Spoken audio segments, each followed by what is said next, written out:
이지스 자산운용, 업계에서는 이미 잘 알려져 있지만 일반 시청자분들 기준으로는 조금 낯설 수 있습니다. 이 회사 한 줄로 정리하면요, 운용 규모 기준 국내 1위 부동산 자산운용사입니다. 연기금, 공제회, 보험사, 금융기관에서 돈을 엄청나게 맡겨서 오피스, 물류센터, 리테일, 그리고 각종 개발 프로젝트에 투자 운용을 하는 회사죠.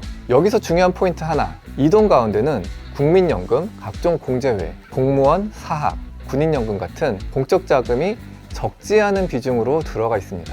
그러니까 이지스가 어디에 얼마를 넣느냐는 문제는 단순히 사모펀드의 수익률 문제가 아니라 결국 국민의 노후 자금이 어디에 어떻게 들어가 있느냐의 문제이기도 합니다. 게다가 이 회사가 투자 개발에 관여한 자산들을 보면 더 민감해집니다. 먼저 부산항, 신항, 양곡부두 개발 사업. 이곳은 한국이 수입하는 곡물을 하역, 저장, 운송하는 거점 중 하나입니다. 여기에 이지스는 선순위 대출자의 형태로 깊게 관여해 있습니다. 단순히 항만 근처 땅 한 평 샀다 수준이 아니라 이 인프라 사업의 작은 구조 안에 이지스 펀드가 박혀 있는 구조입니다. 그리고 대규모 데이터 센터 개발에도 관여하고 있습니다. 요즘 데이터 센터는 그냥 건물이 아닙니다. 네이버, 카카오, 통신 3사, 그리고 각종 클라우드 기업들이 들어와서 국민들의 통신, 금융, 쇼핑, 업무 데이터가 실시간으로 오가는 일종의 두뇌죠. 이지스는 이런 대형 데이터 개발 프로젝트에 다수 관여해 있는 것으로 알려져 있습니다. 토지 확보, 개발 자금, 임대 구조 설계 등의 핵심적인 플레이어 역할을 하고 있다는 거죠. 또 에너지 저장 장치, 중앙 계약 시장 사업도 하는데 전력망을 안정화하는 데 필수적인 설비가 바로 ESS입니다. 이지스는 이 ESS 관련 사업권을 확보해 전력 수급, 가격, 입찰 구조와 연결된 에너지 인프라 영역에도 손을 뻗고 있습니다. 여기까지 정리하면 이지스는 단순히 빌딩 임대료를 받는 회사가 아니라 한국의 식량, 데이터, 전력 인프라에 돈과 정보를 깊게 꽂아둔 인프라 플랫폼이다. 이 인식이 먼저 깔려야 왜 이번 매각이 단순 M&A가 아니라 국가 전략 이슈로 비화되는지 이해하게 되실 겁니다.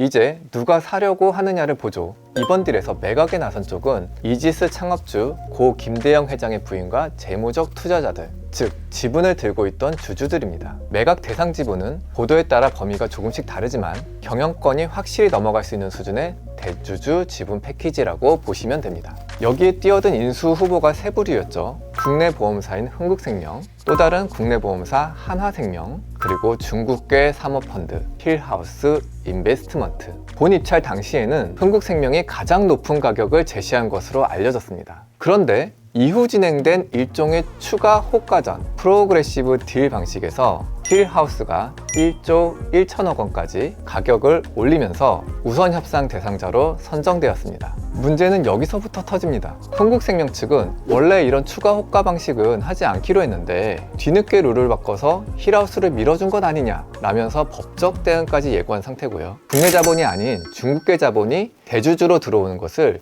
일부러 밀어준 거 아니냐 라는 시각도 시장에 존재합니다. 자, 그럼 힐하우스는 누구냐? 형식적으로는 싱가포르, 홍콩 등을 거점으로 하는 글로벌 사모펀드입니다. 하지만 대부분 국내 언론과 시장에서는 중국 등에서 자본을 끌어온 중국계 사모펀드로 분류하고 있죠. 여기서 중요한 것은 이 펀드의 스타일입니다. 힐하우스는 단순히 돈만 넣고 배당만 받는 재무적 투자자라기보다는 인수 경영에 깊게 관여하는 경영 참여형 사모펀드에 가깝습니다. 실제로 힐하우스가 과거에 인수했던 기업들 중 일부에서는요, 인수 후 상당한 규모의 구조조정, 그리고 순이익 대비 과도해 보이는 고배당으로 논란이 된 적이 있습니다. 이런 이력이 있는 중국계 PEF가 국내 1위 부동산 운용사, 그것도 국가 인프라에 얽힌 펀드를 다루는 플랫폼의 지배주주가 되려고 하니 시장에서는 이건 단순히 누가 비싸게 사느냐의 문제가 아니라 한국 인프라의 마스터키를 누구에게 쥐어주느냐의 문제다 라는 우려가 나옵니다.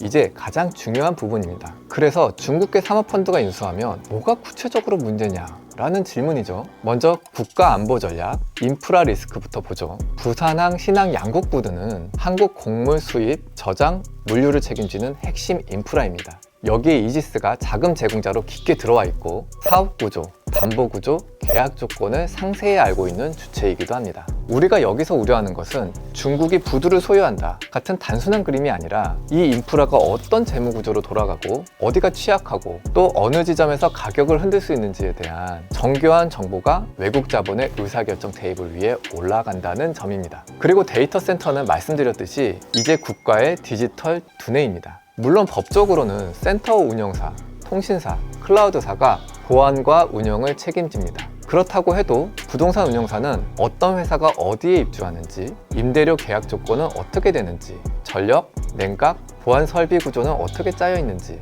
상당히 민감한 정보를 계약과 시사를 통해서 받아보게 됩니다. 이런 정보가 중국계 경영진이 지배하는 운영사 내부에서 어떻게 관리될 것인지 한국 입장에서는 당연히 신경 쓰일 수밖에 없는 대목입니다. ESS 사업권을 통해서 얻는 정보는 단순히 배터리 몇 개 깔았다가 아니라 언제 전력 피크가 터지는지, 어떤 지역의 개통이 취약한지, 입찰 가격 구조가 어떻게 움직이는지, 정책 당국과 전력 거래소만큼이나 중요한 시장 정보를 포함합니다.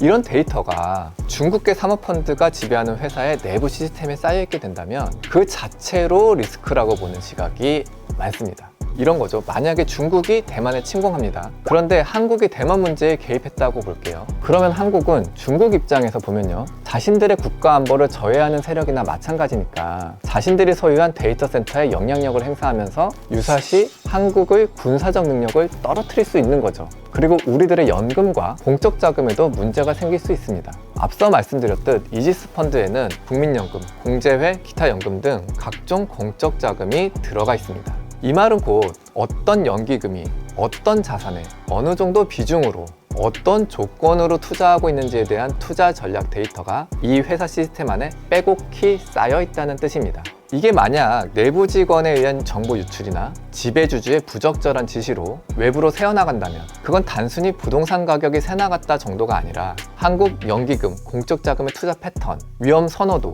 재무, 체력까지 통째로 노출될 수 있는 사고로 번질 수 있습니다. 실제로 우리는 외국인 직원이 관여한 쿠팡 내부 데이터 유출 사건을 얼마 전 겪었습니다. 그 사건이 아직 생생한데 이번에는 아예 지배주주 단계에서 외국계, 그것도 중국계 PEF가 들어오는 상황이니 당연히 금융당국 입장에서도 예민할 수밖에 없습니다. 이번에 조금 더 시장적인 관점으로 볼까요? 국내 1위 부동산 운영사의 운영 철학이 장기 안정적 운영에서 단기 수익 극대화로 혹은 빠른 엑시트 중심으로 바뀐다면 무슨 일이 벌어질까요? 단기간에 대형 자산을 공격적으로 사들이거나 반대로 특정 시점에 대규모 매각을 쏟아내거나 이럴 경우 국내 부동산 시장, 특히 상업용 인프라 부동산 시장의 가격과 수급 구조에 상당한 충격을 줄 수 있습니다. 게다가 과거 인수기업에서 순이익을 몇 배에 달하는 고배당을 뽑아가며 논란이 됐던 이력까지 감안하면 연금, 공제회 등이 맡긴 돈 위에서 지나치게 공격적인 레버리지, 배당 전략을 쓰는 것 아니냐는 우려도 제기될 수밖에 없습니다.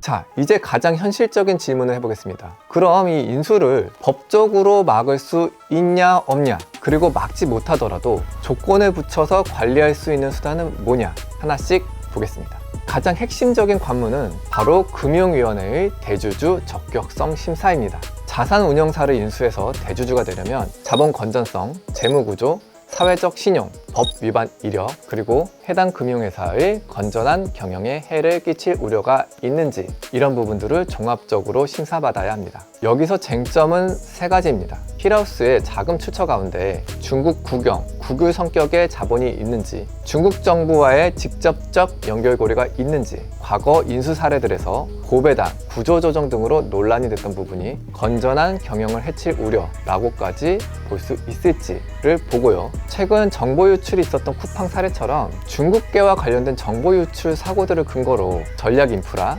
데이터에 대한 안보 리스크를 적격성 심사에서 어디까지 반영할 수 있는지를 어떤 잣대로 보느냐에 따라 금융위는 인수를 승인할 수도 있고 반려할 수도 있고 혹은 조건부 승인을 내릴 수도 있습니다. 예를 들어 특정 인프라 자산에 대해서는 경영 관여, 정보 접근을 제한하는 조건을 붙일 수 있고요. 내부 정보 보호 체계, 내부 통제 장치를 특별히 더 강하게 요구할 수도 있겠죠. 두 번째 수단은 바로 위탁자들의 선택입니다. 이미 언론 보도에 따르면 국민연금은 이지스에 맡긴 자금을 회수하는 방안까지 검토하고 있다고 이야기가 나왔습니다. 만약 국민연금, 공제회 등의 주요 LP들이 중국계 지배주주 아래서는 이 운용사에 돈을 맡기기 어렵다고 판단해 실제로 자금을 빼기 시작하면 어떤 일이 벌어질까요? 이지스의 기업 가치와 힐하우스의 입장에서의 딜 매력도가 급락할 수 있고, 최악의 경우 사가도 좋은 회사가 아니다 라는 결론이 나면서 딜 자체가 깨질 수도 있습니다. 혹은 딜이 성사되더라도 인수 직후부터 대규모 자금 이탈이 일어나서 힐하우스 입장에서 애초 구상했던 전략을 전면 수정해야 하는 상황이 올 수도 있습니다.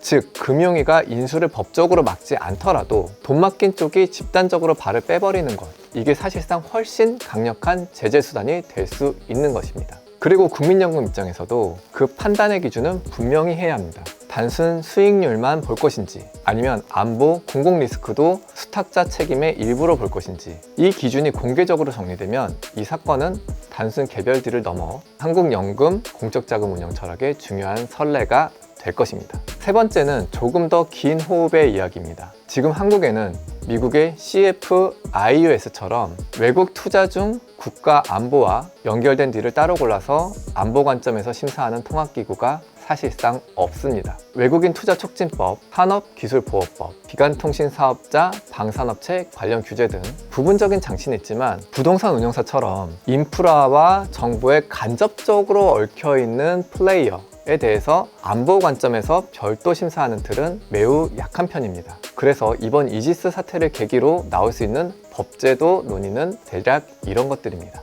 일정 규모 이상 항만, 데이터 센터, 전력 인프라의 투자 비율이 높은 운용사에 대해서는 외국인 지분 상한을 두는 방안, 국가 핵심 인프라 자산 리스트를 만들어서 그 자산에 대해 누가 담보권을 가질 수 있는지, 누가 의결권을 가질 수 있는지, 누가 자금 구조를 들여다볼 수 있는지를 보는 거죠. 또 외국인, 외국계 자본에 대한 별도 규제선을 긋는 방안, 미국의 CFIUS를 벤치마킹해서 일정 기준 이상의 딜에 대해서는 금융위, 산업부, 국토부, 국정원 등이 참여하는 합동 안보심사 체계를 만드는 방안도 생각해 볼 수 있죠. 물론 이런 제도는 자칫하면 역차별이나 외국인 투자 위축 같은 논란을 불러올 수도 있습니다. 하지만 반대로 전혀 기준이 없으면 지금의 이지스 딜처럼 일단 다 열어놓고 나중에 여론과 정치로만 싸우는 구조가 반복될 수밖에 없습니다.